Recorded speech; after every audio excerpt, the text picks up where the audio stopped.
Good morning and welcome to this edition of Nolte's Lightning Talks. My name is Juan Alanes and I'm a product manager at NolteCare, which is Nolte's support side of the company. So today's talk is going to be about Inbox Zero and how to achieve email nirvana. What is Inbox Zero? Inbox Zero is a rigorous approach to email management that's aimed at keeping the inbox empty, or almost empty, at all times. Inbox Zero was developed by productivity expert Merlin Mann. And according to Mann, the zero is not a reference to the number of messages in an inbox. It's actually the amount of time an employee's brain is in his inbox. Mann's point is that time and attention are finite, and when an inbox is confused with a to-do list, productivity suffers. So why Inbox Zero? Psychologist and author of The Best Place to Work, Ron Friedman says, the reason it can feel overwhelming to find lots of emails in your work inbox is that each message represents another demand on your time and another decision that you have to make. Even deciphering a generic announcement about the office coffee maker requires effort, which leaves less energy to work on what matters. I remember the first work email I received and how excited I was to open it. Those feelings are long, long gone. They've been replaced by stress and anxiety, both of which are very non productive emotions. That's not surprising though, seeing as a DMR report shows that the average office worker receives 121 emails per day. That's a lot of emails. It's harming our ability to do smart work. And although it keeps us very busy, it's hindering our productivity and it places the control of how you spend your workday in someone else's hands, as you're in a constant reactive state. Some people even get anxious before looking at their email, as they anticipate the unread messages that are just lying there. So, the core pillars of Inbox Zero are identified in Mann's approach as 5 possible actions that you have to take for each message. I actually try to follow them in order most of the time, as it helps me get through my inbox time much, much quicker. So, the first pillar is to delete. The first thing you should do when you check your inbox is to archive as many messages as possible. These will likely be calendar invites and invite confirmations from coworkers, app notifications from Jira or HubSpot, subscriptions, and any other spammy emails that clutter your inbox. These could usually be newsletters. The more spammy ones could usually be newsletters, ads, or pretty much any email that you consistently ignore. For these last emails that are definitely more spammy and not work related at all, you should take an extra minute to open them, search for the unsubscribe link that's probably at the bottom of the email, and then just click on it. The few seconds that you systematically invest in doing this will considerably reduce the number of spam emails you'll receive later. Next is to delegate. So delegate and forward anything that can or should be handled by a coworker. These could be, for example, a request from your manager for an update on something that a coworker has been working on, but you have no actual information on.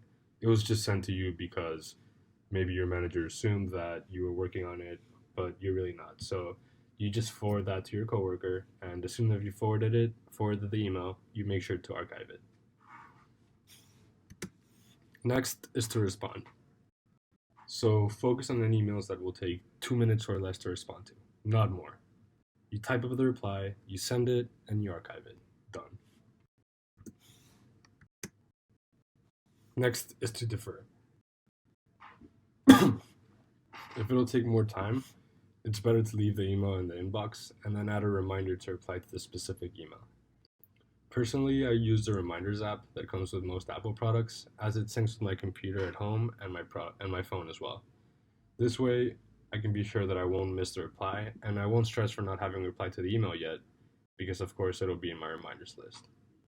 Don't forget, once you reply though, archive the email first thing.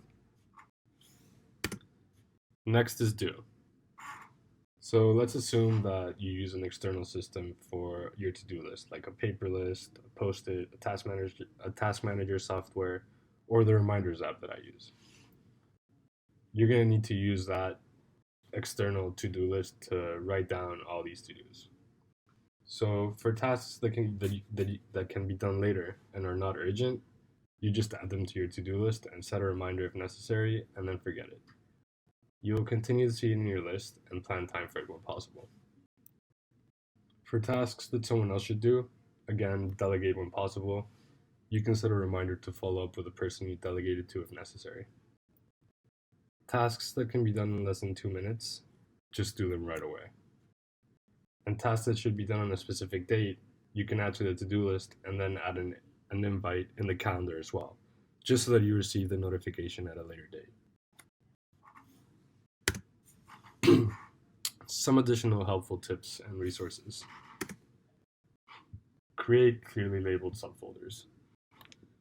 Use folders and labels to stay organized and help you prioritize when deferring.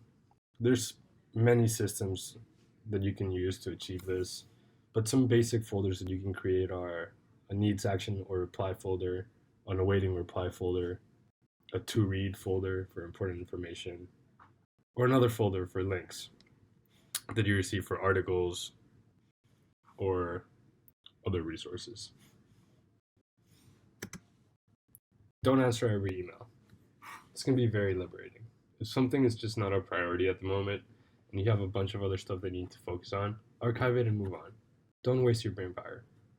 However, do answer the emails that you should answer, as some people could take it as a slight if you don't answer their email. Close your email program. Leaving the email application open on your computer or the email tab open on your computer is a constant distraction, as you'll see the emails coming in and you'll feel like you have to answer them. Disable the email notifications on your phone. That's a big one, for me at least. I disabled the email notifications on my phone, and it only updates now if I update it manually. So that's a very good way to keep the distractions to a minimum. Finally, you can add and create filters on your email that will send particular emails to different tabs or different folders, depending on the text that's in the subject or in the actual email. This is a link to achieving Inbox Zero and tips and steps that you can follow to achieve Inbox Zero that I found very useful.